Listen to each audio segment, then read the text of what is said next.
热水器不加温，客户说自家的热水器温度就是上不去。现在看这个热水器显示是在加温的状态。客户说前不久有一段时间加温很慢，然后这又突然不加温了。调这个调温没用，还是不加温。平时就设定到48度，哪里的原因呢？那就打开这个热水器看一下，要打开侧面这个盖板，先拔掉电源。热水器用了差不多10年了，看能不能修好了，修不好就直接换新的了。螺丝还是个异形螺丝，三角的。我有这种异形螺丝刀。拆一下螺丝，你看这种螺丝普通螺丝刀拧不了。打开外盖，看一下它的电路。这一块是加热管，里边是加热管，这是2套加热管。加热管加温是靠这个电路板输出给它电压，这种情况电路板的坏的可能性大。220电源进来以后，一火一零，一红一蓝，先进入这个温控开关，也叫温度保护开关。如果温度过高，它会跳开电路，然后从它出来又接入的电路板。这是过来的2根火线，接到了电路板的中间继电器上。我觉得出问题的地方应该是这个中间继电器触点不好。加热管加温是通过触点接通电路给它加温，现在是2个中间继电器，那也就是说1个中间继电器控制1个加热管。我以前给人修过，这种触点坏的可能性很大。还有就是这个线头没压好，虚接发热把线头给烧断了。我见过还有这个加热管这个地方插头，然后虚接发热烧断了，导致不加温。它这个我看了看没问题，不是插头的问题。这是2组加热管。这个判断也简单，就看这个加热管这个线有没有继电器有没有输出，看看继电器是不是好。把电插上。我现在按一下热水器的电源，听一下声音，继电器吸合的声音。有吸合的声音。再验证一下，打开热水器加温状态，用电笔量继电器输出没有，它现在应该是火线亮，现在都不亮。拔掉电源，拆下这个控制电路板。其实它这个维修就简单了，直接换块板就好。这块板呢也不贵，几十块钱。看一下板子后边这个继电器标着呢，这是触点，输入和输出这边是线圈，里面的触点不好。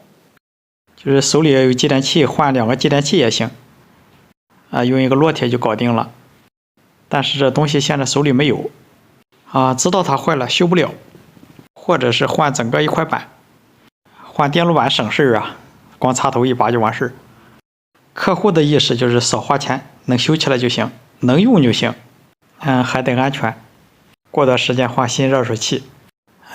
这个有什么好办法吗？刚才客户说的前段时间加温慢，是因为这2个继电器坏了一个加热管加温就慢，再后来2个都坏了。好了，不叨叨了，赶紧给它处理。正好我车上有这种热水器用的这个调温开关，控制火线一进一出。一般老式的热水器用这一种，我给它固定在这个盖上，方便调温度。温控开关的温控探头插到这个加热管里边这个控管里，这样这个可以调热水器的水温来设定温度，到温度它就停了。这里还有个温控开关，它的作用是，假如下边这个调温开关失控了，一直加温，达到它的设定温度，它就会跳开电路。这个温控器也有个温控探头，这个温控探头也是插到那个加热管里面的。这个小方法大家看一看就行了。不要学我，尽量是给客户换电路板。另外换个电路板，客户也放心，看着也舒服，对吧？别学我。好了，现在调温这么样调到一个合适的温度，它们基本上不动。把调温开关调到了47度，然后就停止加温，这样就完成了一个简单的维修。感谢您的观看，请多指点。来修一个空压机，说是一开就爆，很奇怪。就是打开运行开关以后，接触器吸合，这个空压机是星角启动。很明显有2个接触器已经弹不出来了，这个是昨天新换的，换上以后就爆了，所以也没搞明白是什么原因造成的，一开就爆，所以说不敢再换新接触器了。看看我能不能给它找到什么原因。首先我得看一下这个接触器的线圈110伏，他们刚买的，这是刚买的一个，也是110伏线圈的，能不能往上换呢？换上以后一开又爆了怎么办呢？设备进线380伏，没有零线，通过变压器变出110伏。一说是星角启动电路，一般都是3个交流接触器，这个是主交流接触器，然后第2个、第3个。主接触器没问题，后边2个接触器完了。启动的时候是主接触器和风星这个接触器，这2个接触器同时吸合，几秒钟以后转为角运行。看一下这个接触器里面爆了，是什么原因导致的爆呢？我觉得可能是短路，就是这2个接触器如果同时吸合，它就会形成短路，火线与火线短路，造成了这2个接触器的触点粘合。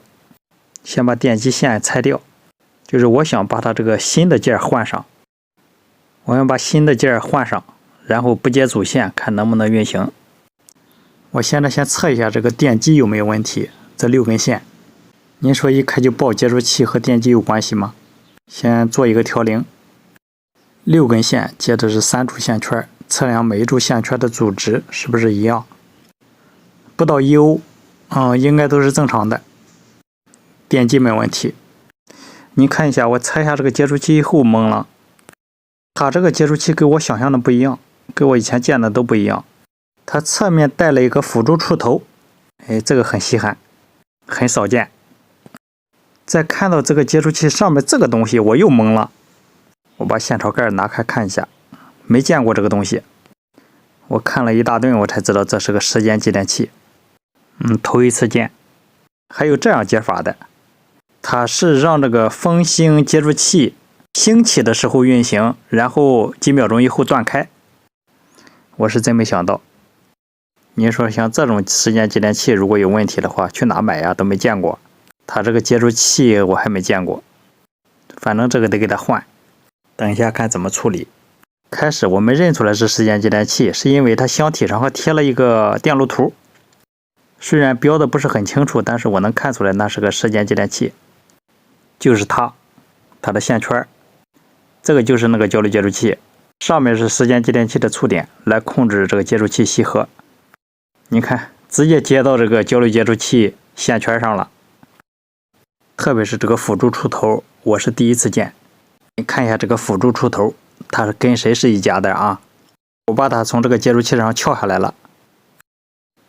它这个出头啊，在它中间伸出一个小轴，插到接触器里面的，和接触器一块上下，就是接触器吸合和断开，带着它来吸合和断开。但是它这头也有一个轴，也就是说这东西是插2个接触器的，拆下来的这个接触器也插上了，也能随着这个接触器上下吸合和断开。这个在原理上行不通，对吧？它这个原理还不是这样的。原理是这样的，这个推下去，你这一边就推不动，也就是说这个接触器不吸合，你这边这个接触器才能吸合。这2个档位是互锁的，您这边吸合，这边就吸合不了，您这边弹出来，这边才能吸合。所以说他们昨天只换了一个接触器，没把这个插口插进去，所以一开就爆。可是咱们买这个接触器，这里也有插口，但是这个插口小，和它这个配不起来，所以还是用不了。捋这个电路原理，我发现这2边就是往下吸合，所接通的触点不一样。这边吸合接通它，这边就运行不了。这头啊，管的是上面这俩触点，吸合和断开。这样就明白了。那就去掉这个东西，我给它改一下电路，这样再捋这个电路图就捋顺了。电路的原理不变，星角启动互锁。它这个东西不要了，把这2个触点就是这两个触点是这一个触头来控制。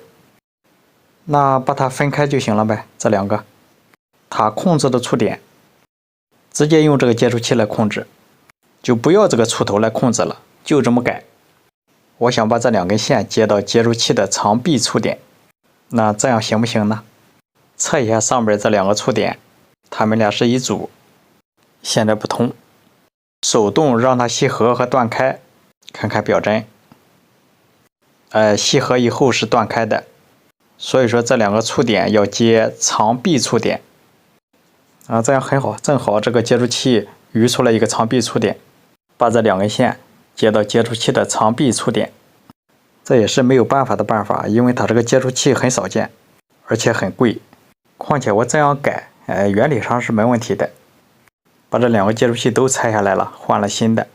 在不接主线的情况下，光接控制线的情况下，我想运行一下，看能不能实现它的星角启动。因为如果接上主线，万一控制的不对，直接就短路了。先是它们俩吸合，要星启动，主线都包起来了没接。吸合几秒钟以后，转角运行，就是这个接电器控制断开和吸合。电机这6根线我都拆下来了，也不敢接。然后开机，吸了。好，这个也吸了，这个也吸了。对，然后它转换。转换，这样是好使的。对。好了，把主线接上试一下，把电机都接上试试。开开试试。好。开开试试吧。有线。好，开开试试吧。还有吗？会不会爆呢？没事没事，再爆。